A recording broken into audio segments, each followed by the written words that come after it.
project idea that will capture the attention of your home visitors. At the center, our version of the graceful, the classy trumpet flower known as the calla lily. We're making a front door wreath that bridges the seasons from now to Easter and beyond. Allisen Mathis has this idea that we are calling Style Fresh. In fact, I don't know if you saw me when I walked into the studio. It was a literal stop in my tracks.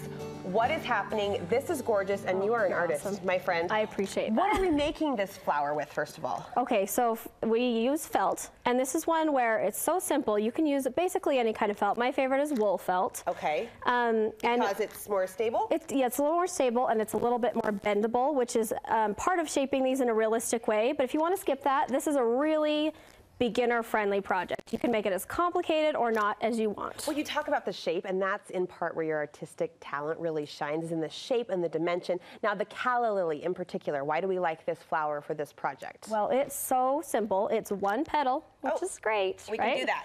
Time saver. Beginner-friendly is what you promised. That's right.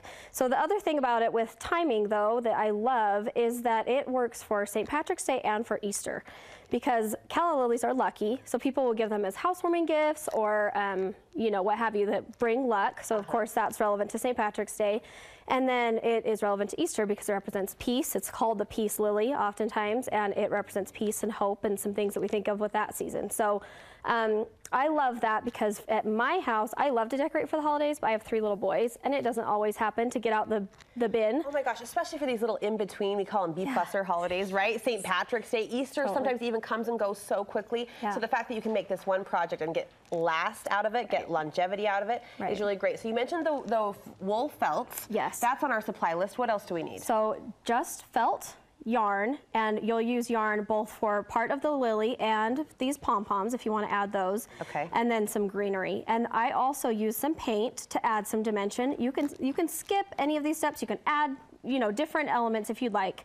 But I liked adding the paint because I think it gives that realistic dimension to the lily. So you've just given it a brush over here. Yep, and I just use these Martha Stewart paints. You can use, these are just little acrylic paints. You can find them all over the place. They're on the internet, they're in craft stores, they're in the grocery store. You can find them at Smith's. I mean, all over the place. So we have no excuses. Really easy, that's right. All right, we've painted our petals. Now what's our next step? So you just are gonna swipe up with some paint, and I kind of watered it down, and that's how it gets kind of that ombre effect. I was gonna ask you, there's a watercolor. Kind of translucent almost toward the top. So you start at the bottom and just swipe up, and that watered down effect will kind of add that for you, which is really nice. Then you're going to take the stem, and I just started about 1 inch or 2 down and started wrapping up with the yarn, and then I wrapped back down and glued it. Up and down and glue. Yep, that's it.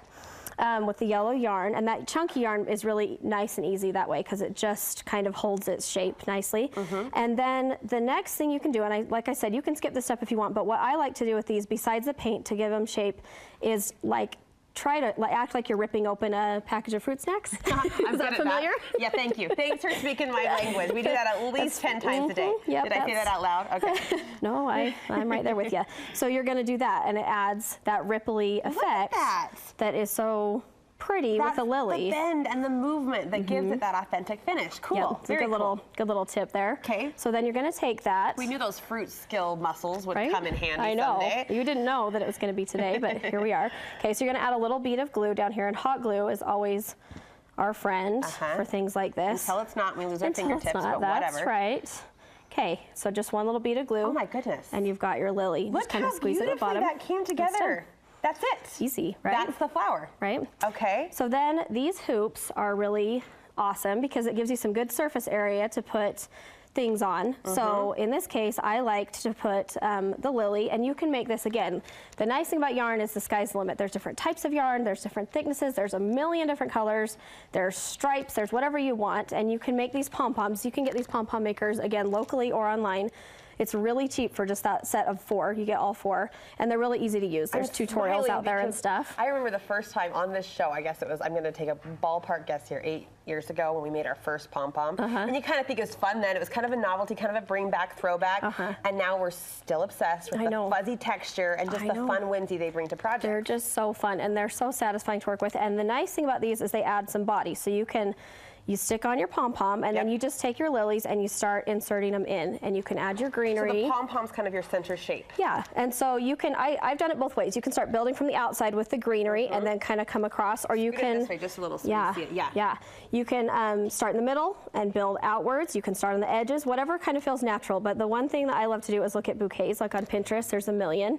Like natural, fresh bouquets. Yep, and you can just find inspiration for like the color scheme and the composition of the bouquet.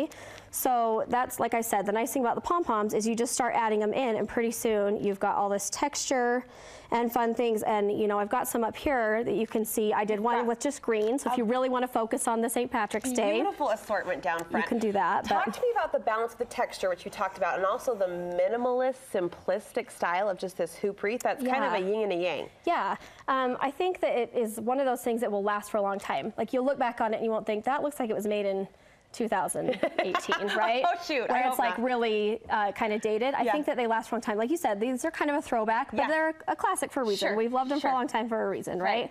And so, and you can, like I said, this is a project to make your own. You can add as much or little greenery as you want.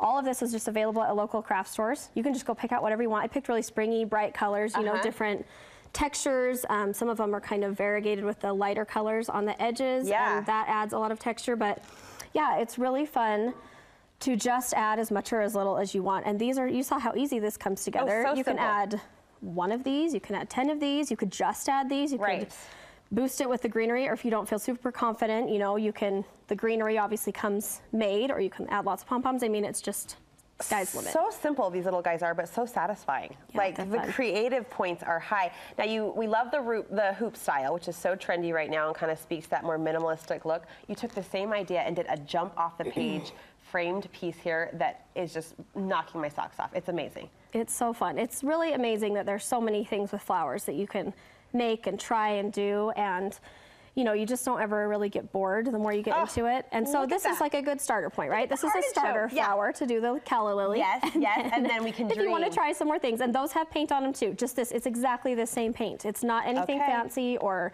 expensive. It's just that same paint and a little bit of time. I could just sit and stare at this all day. The detail is just stunning. Where can we see more of your work? So you can find me easily on Instagram at Golden Afternoon Shop.